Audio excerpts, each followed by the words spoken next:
오늘 말씀은 인공지능이 따라하지 못하는 것이라는 제목으로 하나님 말씀 나누고자 합니다. 수치가 아직까지 가시질 않았어요. 조금 더 털어내고 현지 시간으로 지난 9일이죠. 이제 인터넷 언론을 통해서 많이 이렇게 공개가 되었는데요. 독일 바이에른 주의 성 바울 교회 그 예배당에서 많은 사람들이 모여서 예배를 드리고 있었습니다. 물론 이 예배는 평범한 예배였어요. 하지만 이 예배에 많은 관심이 쏠린 이유는, 그리고 전 세계적으로 이제 기사가 나갔던 이유는, 이날 세계 최초로 이제 인류 역사상 첫 번째로 인공지능 챗 GPT로 만들어진 그 AI 인공지능 목사님이 설교를 했기 때문입니다. 설교 내용도 인공지능이 작성을 했고요. 또 심지어 이제 보이는 이미지도 이제 인공지능이 스스로 구성을 했어요. 수염을 기른 흑인 남성 목회자를 만들어서, 가상의 인물이죠. 그 가상의 인물이 강대상 대신에 대형 스크린에 나타나서 설교를 전한 겁니다. 이 인공지능이 이제 말씀을 처음 전할 때 이런 멘트를 가지고 처음 시작했습니다. 독일 개신교 집회에서 최초로 인공지능으로 여러분에게 설교하게 되어 영광입니다, 이렇게 말을 했고요. 특별히 설교 마무리 그 마지막 부분은 이렇게 끝을 맺고 있는데요. 과거를 뒤로하고 현재의 도전에 집중하며 죽음에 대한 두려움을 극복하세요. 예수 그리스도에 대한 신뢰를 잃지 마시기 바랍니다. 이 멘트를 통해 설교를 마무리했습니다. 이 챗 GPT 설교는요, 요나스 짐머라인이라고 하는 그 오스트리아 비엔나 대학의 교수이자 철학자가 제작했고, 또 이 설교 내용은 순수하게 100% 인공지능이 만든 것은 아니에요. 그 가운데 약간의 오류가 있었기 때문에 조금 이렇게 고치긴 했거든요. 약 98%를 이 챗 GPT가 작성을 했습니다. 또 이 예배가 또 많은 사람들의 관심을 불러 모은 이유는, 이날 예배에는요, 단순히 설교자만 AI로 등장한 것이 아니고 무려 4명의 이게 사주가 넥단 높달간 보고 싶었다고 했죠. 4명의 젊은 AI 목회자가 이제 기도 파트, 설교 파트, 찬양, 그리고 예배 인도 파트까지 이렇게 모두 담당을 해서 예배 자체가 아예 인공지능으로 구성된 그런 예배가 드려졌다는 겁니다. 설교자뿐 아니라 인도자, 찬양 인도, 심지어 대표 기도까지 모두가 다 이 인공지능이 해낸 거예요. 그러면 예배에 참석했던 그 성도님들의 반응은 어떨까요? 이 기사 속에 그 성도님들의 그 반응에 인터뷰가 담겨져 있는데요, 좀 엇갈렸습니다. 일부는요, 이 인공지능 예배를 드리면서 환호했고요, 휴대전화로 이를 막 촬영했습니다. 역사적인 순간이다, 인공지능이 하나님의 말씀을 선포한다, 이러면서 환호하기도 했고요. 또 일부는요, 그 설교 속에는 마음도 없고 영혼도 없었다, 기계적인 모습에 불쾌했다라고 표현하기도 했습니다. 이 예배를 기획했던 이 비엔나 대학의 짐머라인 교수는요, 전체적으로 볼 때 이 설교의 내용은 평이했지만 그가 내리는 이 결론이에요. 그가 내리는 결론은 설교에 꼭 필요한 그 감정, 설교에 꼭 필요한 그 영성이 빠져 있었다고 평가했습니다. 실제로 이 인공지능 AI는요, 방대한 지식과 정보를 습득하고 어떤 주제에 대해서 설교문을 작성할 수는 있었지만, 그 결과 내용을 보니까 간혹 잘못된 정보가 들어있기도 했고요. 가장 중요한 점은 그 설교의 목적과 의미에 있어서 이 AI가 열정적으로 임하지 않았다는 겁니다. 열정이 전혀 보이지 않았다는 거예요. 그저 교리의 내용, 성경의 지식들, 그 부분의 지식들을 자신이 재조합해서 설명해내는 그 건조함을 벗어나지 못했다라는 것에서 이 짐머라인 교수가 이 AI 현재까지 기술로서의 이 AI 설교에 대한 그 한계성을 지적했습니다. 어찌되었든 이 인공지능은 이미 우리가 살고 있는 세상에서 현실이 되었어요. 그리고 우리는 이것을 받아들여야만 합니다. 인공지능이 전하는 설교를 듣고 인공지능이 인도하는 찬양과 또 인공지능이 기도하는 그 기도의 내용을 우리는 어떻게 받아들일 수 있을까요? 흩어져 있는 여러 정보들을 모아서 학습해서 질문에 답하는 행위에서 과연 이것을 신앙이라고 할 수가 있을까요? 그렇다면 과연 이 신앙은 무엇이라고 할 수가 있을까요? 여러 가지 고민을 남기기도 합니다. 오늘 본문 말씀은 마치 인공지능의 등장으로 인해서 혼란스러워하는 오늘날 상황과 비슷하게도 그 당시에 그 성령님의 은사와 체험으로 인해서 혼란해하는 고린도 교회의 모습을 담고 있습니다.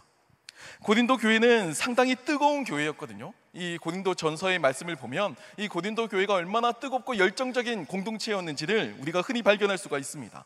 방언, 예언, 그리고 통변, 여러 가지 각종 신비한 은사가 공동체 곳곳에서 여기저기서 나타났지만, 한편으로는 이제 그로 인해서 사람들끼리 갈등이 일어나고요, 견제가 생기고요, 또 시기하기도 하고 질투가 일어나기도 하는 등 여러 가지 인간적인 미숙한 모습들도 나타났습니다.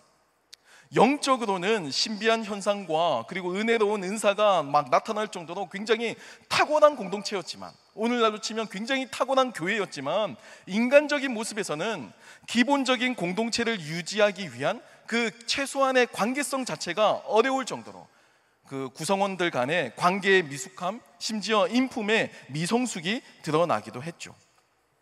그래서 많은 학자들이 이 고린도 교회의 모습을 굉장히 특이하게 해석합니다. 특이하게 이렇게 접근을 해요.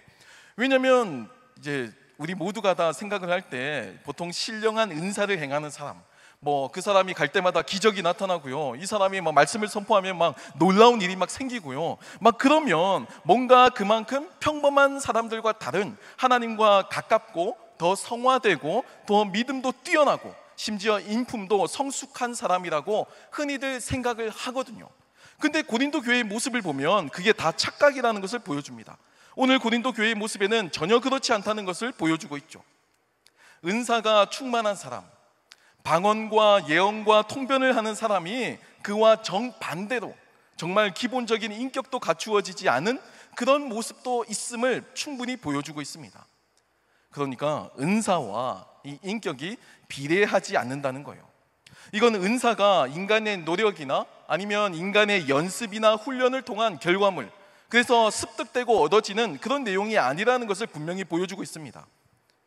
성경은요, 이 하나님의 은사를 선물이라고 표현하는데요, 선물이라는 뜻은요, 나의 공로가 개입되지 않았다는 거예요. 나의 노력이나 나의 연습이나 나의 훈련이 거기에 관여하지 않았다라는 겁니다. 선물을 주는 자의 전적인 자비에 담겨져 있습니다. 전적인 자유에 담겨져 있어요. 그 호의를 가지고 내가 선물을 값없이 주는 거예요. 그게 선물이죠. 대가를 바라고 주는 것은 뇌물이죠. 대가 때문에 주는 것은 그건 급여겠죠. 선물은요, 아무런 대가를 바라지 않고 또 대가를 받지도 않고 순전히 주는 사람의 전적인 자유와 호의를 가지고 안겨주는 겁니다. 그래서 은사를 하나님의 선물이라고 표현하는 거예요. 그래서 인격적으로 미숙해도 이 성령의 은사를 풍성히 누릴 수 있고요, 또 믿음이 연약해도 성령의 특별한 은사를 경험하는 사람도 간간히 발견됩니다. 이것은 은사가 하나님의 선물이기 때문이에요. 특별히 오늘 저희가 읽은 이 오늘 말씀에는 방언이라고 하는 한 은사의 특성에 대한 사도 바울의 고백이 담겨져 있습니다. 먼저 이제 방언에 대해서 잠깐 설명하면요, 신약 성경에 등장하는 방언은요, 실제 외국에서 통용되고 있는 언어, 이 언어를 전혀 배우지도 못하고 그 언어를 알지도 못하는 사람이 실제로 그 언어를 구사하는 것을 뜻합니다. 그게 1차적인 의미예요. 사도행전에 등장하는 방언은 기본적으로 외국어가 기본 베이스였어요.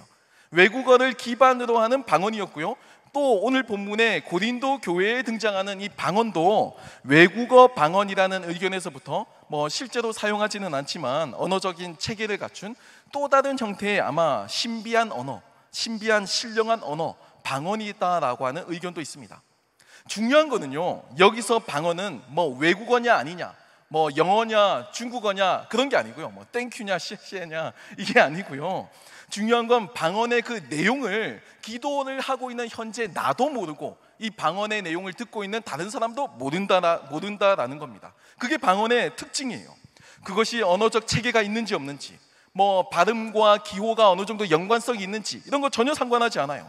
외국에서 현재 통용되고 있는지 여부, 음성과 기호 체계가 있는지 없는지 전혀 중요하게 생각하지 않습니다. 방언을 규정하는 가장 큰 특징은 기도를 하고 있는 나도 그 의미를 모르고 또 듣고 있는 그 옆에 있는 사람도 그걸 모른다라는 뜻이에요. 그리고 이 현상은, 이 방언에 대한 신비한 현상은 당시 고린도 교회에 큰 혼란을 야기했습니다. 방언을 말하는 사람은요, 이 방언을 말할 수 있는 이 능력을 아주 신령하게 생각해서 자랑을 하고 다녔어요. 내가 영적인 수준이 이 정도가 된다고, 내가 너희들보다 훨씬 더 수준이 높다고 자랑하는 근거로서 하나님의 은사를 오해해서 악용해서 사용하기 시작했습니다. 왜곡한 거죠. 그 은사 자체에 집중하지 말고 사도 바울은 그 은사 자체에 집중하지 말고 그 은사보다 더 중요한 사랑을 기억하라고 권면해 주고 있는 거예요. 나와 또 내가 속한 이 공동체에 무엇이 유익한지를 생각하라고 거듭 조언합니다. 그 신비한 현상에 관심을 빼앗기지 말라는 거예요. 신기하다고 위대하다고 쫓아가지 말라는 겁니다. 그것보다 더 중요한 건 사랑이라고 거듭 조언하는 거예요.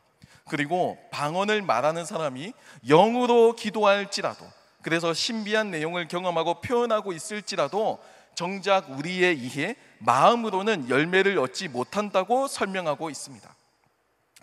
이건 딱 잘라서 표현할 수는 없지만 굳이 설명하면요, 우리가 하나님께 지금 드리고 있는 이 예배, 찬양, 이 기도에는 영의 차원도 있고 또 마음의 차원도 있다는 것을 보여줍니다.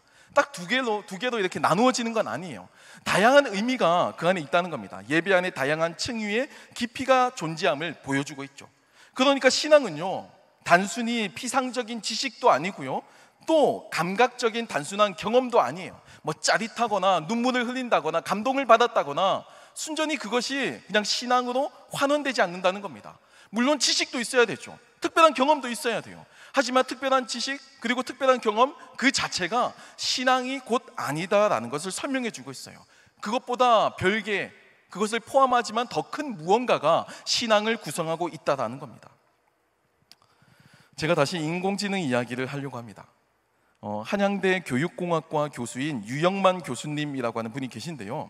이분이 인공지능이 우리는 지금 이제 AI 시대를 이제 살아가게 될 텐데, 인공지능은 우리가 익히 알고 있는 이 직업의 분야를 완전히 바꿀 것으로 이 교수님은 예견하고 있어요. 그는 이 직업을요, 두 가지 종류로 구분하고 있거든요. 하나는 원으로 끝나는 직업, 또 하나는 가로 끝나는 직업으로 나누고 있습니다. 흔히 표현하면 원으로 끝나는 직업은 공무원, 은행원 이렇게 설명할 수 있겠죠. 가로 끝나는 직업은 기업가, 소설가, 혁신가 이런 사람들이 있겠죠. 이 중에서도 이 교수님이 주목하는 것, 그러니까 인공지능이 쉽게 대체할 수 있는 직업, 그러니까 AI가 발전하게 되면서 사라질 직업으로 예견하는 직업은 안타깝게 원으로 끝나는 직업을 꼽았습니다. 왜냐하면 이 원으로 끝나는 직업은 뭐뭐원 이 직업은 자신만의 특수한 그 지식이 그것으로 이 직업을 규정하기 때문이에요. 자신만의 특수한 지식 때문에 이 직업을 할 수 있기 때문에 이 지식은 AI도 얼마든지 습득할 수 있다라고 본 겁니다. 하지만 가로 끝나는 직업, 그렇죠? 기업가, 소설가, 혁신가 이런 직업은 지식이 아니고 지혜를 가지기 때문에 인공지능이 쉽게 따라할 수 없다라고 이 교수는 평가를 내리고 있어요. 그러니까 우리는 이 지혜를 살릴 수 있는 직업을 빨리 선택하고 개발하는 것이 다음 세대, 미래를 준비하는 더 현실적인 선택이 될 거다라고 이제 권면하고 있더라고요. 현재 인공지능은요, 무서우리만큼 발전하고 성장하고 있습니다. 미국 이제 테슬라 창업자인 일론 머스크가 이렇게 인터뷰를 하기도 했거든요. 딱 6개월만 인공지능 개발을 멈추자 이렇게 제안할 정도였습니다. 왜냐면요, 이 AI 기술이 처음 선보이고 나서 이 인공지능이 스스로 학습을 해나가는 이 속도가 인간의 기본적인 예상을 뛰어넘어서 무서우리만큼 확장되고 있기 때문입니다. 1.0과 2.0의 차이가 너무 나요. 2.0과 3.0은 너무 나기 시작합니다. 정말 이대로 계속 발전하다가는 어떤 새 시대가 다가올지 모르니까 이 일론 머스크가 지금 우리가 걸어가는 이 길이 올바른 길인지, 정말 이 AI의 발전이 인류에 도움이 되는 것인지, 아니면 우리가 건드려서는 안 되는 성역을 건드린 것은 아닌지 고민해보자고 딱 6개월만 멈추자라고 제안을 하기도 했어요. 이미 군대 시스템에 인공지능을 탑재하는 여부가 논의되기 시작했습니다. 이제 펜타곤에서, 미국 국방부에서도 이제 기사가 나왔었죠. 기존에는 적을 식별하는 그 최종 판단은 기술의 도움을 써서, 기술이 도구죠. 인간이 도구로 이용을 한 겁니다. 그래서 적을 식별해서 그 적을 사살할지 말지의 결정은 인간이 내렸어요. 하지만 인공지능의 이 국방 시스템의 도입은요, 그 최종 결정을 AI가 감당합니다. AI가 결정하는 거예요. 옹호하는 과학자들도 있습니다. 인간은 실수를 한다는 거예요. 인간이 적인지 아군인지를 식별하려고 하고 최종 판단을 내리지만 언제나 실수가 있기 때문에 AI는 실수를 하지 않는다라는 겁니다. 그래서 이 기술을 발전시켜야 한다고 주장하기도 하지만 이 내용은 현재 미국 국방부에서도 많은 논쟁이 있습니다. 굉장히 무섭죠. 우리의 안보를 AI가 책임진다는 거, 이게 정말 믿을 수 있을 것인지, 신뢰할 만한지 의문이 듭니다. 특히 음악과 같은 분야는요, 이미 이 AI, 인공지능이 많이 개발되어서요, 이 인공지능이 작곡도 많이 하고요, 또 웹툰과 같은 분야도 그림까지 진출해서 AI가 웹툰을 그려냅니다. 제가 보니까 아직까지 전체적으로는 다 잘 그리지만 이 손과 같은 묘사가 정확하지가 않아요. 그래서 손이 뭔가 약간 이렇게 지렁이처럼 막 그려져 있거나 하면 이건 AI가 그린 거다라고 하지만 아마 이것도 빠르면 몇 개월 내에 다 극복하고 인간의 수준 이상으로 그림을 그려낼 거다라고 전망하고 있습니다. 또한 유튜브 컨텐츠 제작이나 유튜브 스크립트, 영상, 그리고 편집, 심지어 보이는 이미지, 이 가상 이미지 속의 유튜버의 모습 또한도 다 인공지능이 등장해서 해주는 시대입니다. 인공지능이 다 만들어줘요. 어떤 분야든 그냥 인공지능이 스스로 개발하는 그런 시대가 되었습니다. 이 발전 속도가 굉장히 눈부시고요, 스스로 학습하는 속도도 매우 빨라요. 이런 상황에서 인공지능이 따라하지 못하는 것은 무엇이 있을까요? 이 인공지능 시대에 인공지능이 하지 못하는, 인간만이 할 수 있는 그 독자적이고 고유한 역할, 그것은 무엇일까요? 앞서 유영만 교수가 이야기했지만 지식은요, 더 이상 인공지능을 따라잡을 수 없습니다. 이건 인정해야 돼요. 인공지능은요, 인간이 수십 년 배울 지식을 몇 분 만에 습득합니다. 그리고 잊어버리지도 않아요. 한번 배운 지식은 언제나 AI가 가지고 있습니다. 그래서 원으로 끝나는 직업, 지식을 가지고 있는 직업은 AI가 대체하게 될 거다라고 전망하는 거예요.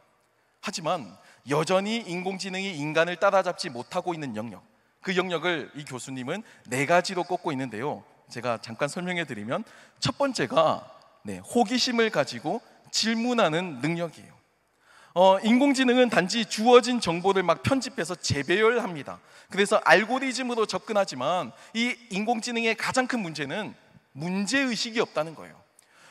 인간은 현재 주어진 삶을 살면서 여러 가지 문제들을 보고 문제의식이 생기거든요. 문제를 발견하고 그 문제 때문에 고민하고 갈등하면서 어떻게 해결해야 할지 질문을 던져요. 고린도 교회에 방언의 은사가 이렇게 충만한데, 방언의 능력이 이렇게 강력한데 어떻게 이렇게 인품이 하나같이 형편없고 공동체는 어떻게 이렇게 분쟁이 있고 싸움만 일어나는가, 이런 문제의식을 가지고 이 문제를 들여다본다라는 겁니다. 이 문제의식이 인간만이 가지고 있는 독특한 특징이라는 거예요. 단지 외부에서 그 현상을 막 관찰해서 해답을 분석하는 것이 아니고, 인간은 그 문제가 일어나고 있는 그 시공간 안에서 그 내부에 같이 속해 있으면서 그 현상을 함께 경험하고 부대끼면서 문제의식을 가지고 답을 찾으려고 질문을 던진다는 겁니다. 그 첫 단계가 인공지능과 다르다는 거예요. 여러분, 창세기에 보면 인간이 처음 타락할 때 막 질문을 던지면서 스스로 선택해서 하나님을 반역하는 선택을 하게 되잖아요. 사실 그게 인공지능이면 절대 일어나지 않을 오류였습니다. 만약에 프로그램으로 설명하면 AI는요, 그냥 스스로 그냥 금지하고 그냥 그것을 어기지 않아요. 선악과를 먹지 않았겠죠. 선택의 여지를 주지 않는다면. 하지만 인간은 호기심을 가지고 질문하는 능력이 있기 때문에 그 뱀의 꼬임에도, 그냥 그 질문에도 혹하고 넘어갈 수 있었던 겁니다. 두 번째가 공감 능력이에요. 인공지능은 공감을 못하고요, 문제를 그저 논리로 이성적으로 분석할 뿐입니다. 하지만 인간은요, 모든 문제에 있어서 감정을 가지고 그 사람의 처지와 그 상황을 공감합니다. 머리로서 이해하는 것을 넘어서 이 가슴으로 공감을 한다는 거예요. 머리로는 생각을 해보면 절대 도와주면 안 되는 사람이에요. 여기에 도와주면 내가 손해보는 거예요. 하지만 가슴이 움직여요. 내 동정심이 움직여요. 내 마음이 움직여요. 그래서 도와주기도 합니다. 성경에 그런 경우 많이 나오죠. 복음서에서 강도 만난 사람을 도와준 사마리아인은 그 어떤 보상도 바라지 않고요, 그 어떤 기대도 하지 않고 그 사람을 순전히 자신의 그 동정심으로 도와줍니다. 이건 인간만이 가질 수 있는 공감 능력이에요.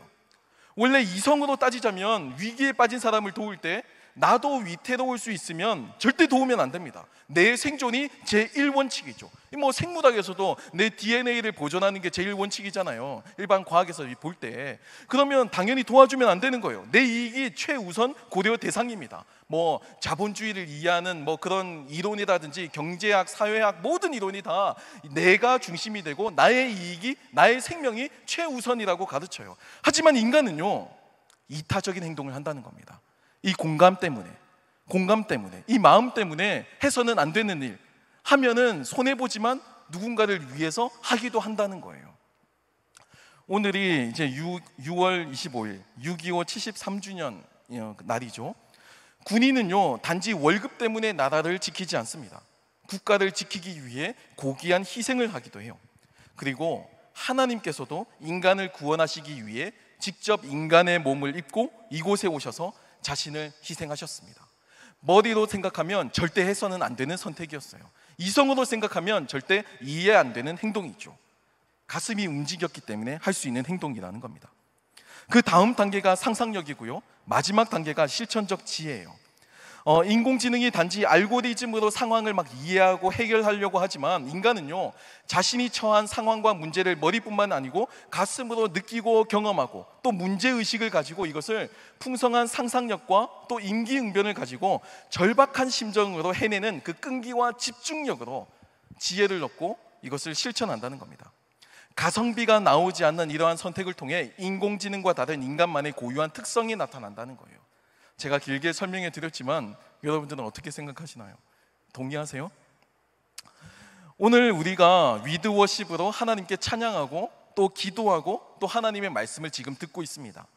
이 현상을 과학자가 와서 본다면, 신앙이 없는 무신론자가 와서 본다면 어떻게 보일까요? 눈으로만 보면 이곳에는요, 하나님의 물리적인 형상은 보이지 않습니다. 찬양도요, 음악에 재능 있는 분들의 뭐 연주나 뭐 음악적 은사가 있는 그런 분들의 어떤 공연과도 흡사해 보이기도 하고요, 또 기도도 뭐 도덕적인 권면이나 뭐 시낭독으로 볼 수도 있고 심지어 연극 공연과도 비슷하게 비추어질 수 있을 것 같아요. 설교 같은 경우는요, 하나님의 말씀이라고 하지만 목사님 개인적인 이야기를 하는 것처럼 보일 수도 있습니다. 제가 말했죠? 네, 그런 것 같다고, 그렇게 보일 수도 있는 것 같다고. 우리의 머리로 볼 때는 이렇게 다 그런 것 같이 보입니다. 하나님의 존재는 눈으로 관찰되지 않아요. 하지만 이 눈에 보이는, 이 겉으로 보이는 이 현상 뒤에는요, 우리의 예배를 통해서 영광을 받으시는 하나님이 계시고요, 또 우리의 찬양의 멜로디에 담긴 우리 마음의 중심이 향기로운 예물이 되어서 하나님께 연락되고 있습니다.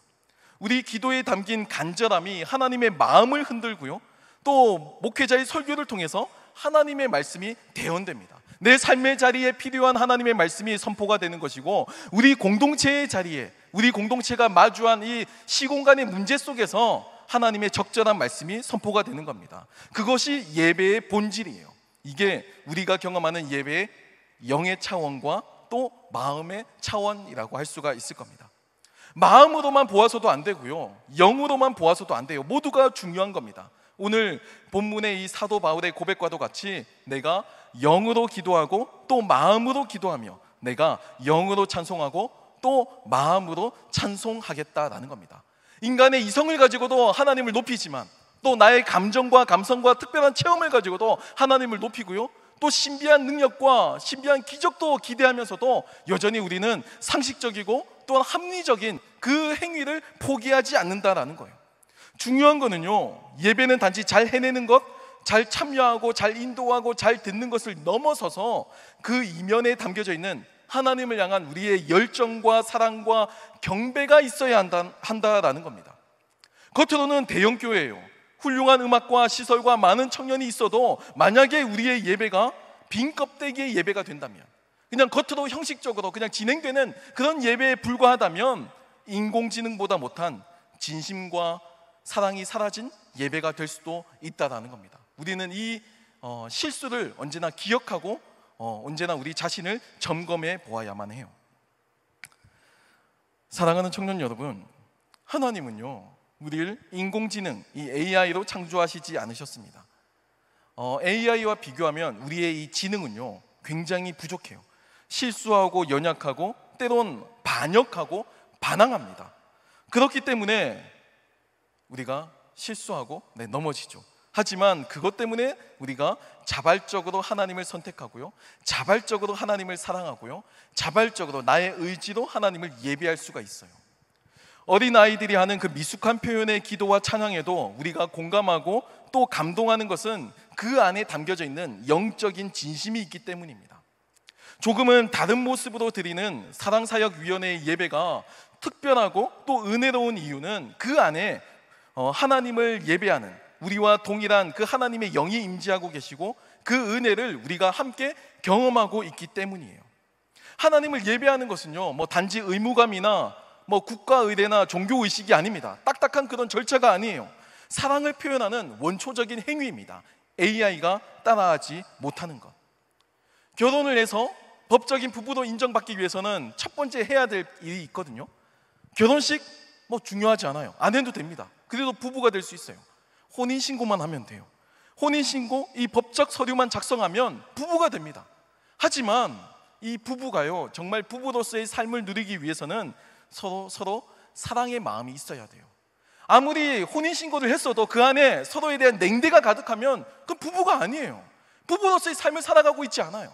우리의 예배가 여기 와서 예배드리는 행위와 설교자도 있고 찬양 인도자도 있고 기도자도 있고 모든 것이 다 갖추어져 있지만 하나님을 향한 진심이 빠져 있다면 AI보다 못한 예배로 나아갈 수 있다는 겁니다. 하나님을 향한 자발적인 선택, 그것이 우리가 가진 최고의 능력이고 또 AI가 따라갈 수 없는 우리만의 고유한 능력이라는 것을 믿고 고백했으면 좋겠습니다. 우리가 살아가는 이 삶 속에서 하나님을 선택하는 이 자발적인 의지, 그리고 살아가는 이 순간 가운데 어려움을 만날 때마다 하나님께 기도하며 간구하며 나아가는 우리의 이 선택을 통해서 하나님은 영광 받아주시고 또한 우리와 동행해 주실 겁니다. 그런 삶을 살아가는 저와 여러분이 되길 소망합니다. 이 시간 함께 찬양하며 나아가길 소망합니다. 이 시간 함께 고백할 때 우리 마지막 찬양 불렀던 곡이죠. 임재, 하늘의 문을 여서서 함께 고백하며 나가도록 하겠습니다. 인공지능이 따라할 수 없는 하나님의 형상을 닮은 우리가 자발적으로 하나님을 높이며 자발적으로 그 하나님의 음성을 듣겠노라고 함께 고백하며 나아가는 우리가 되길 소망합니다.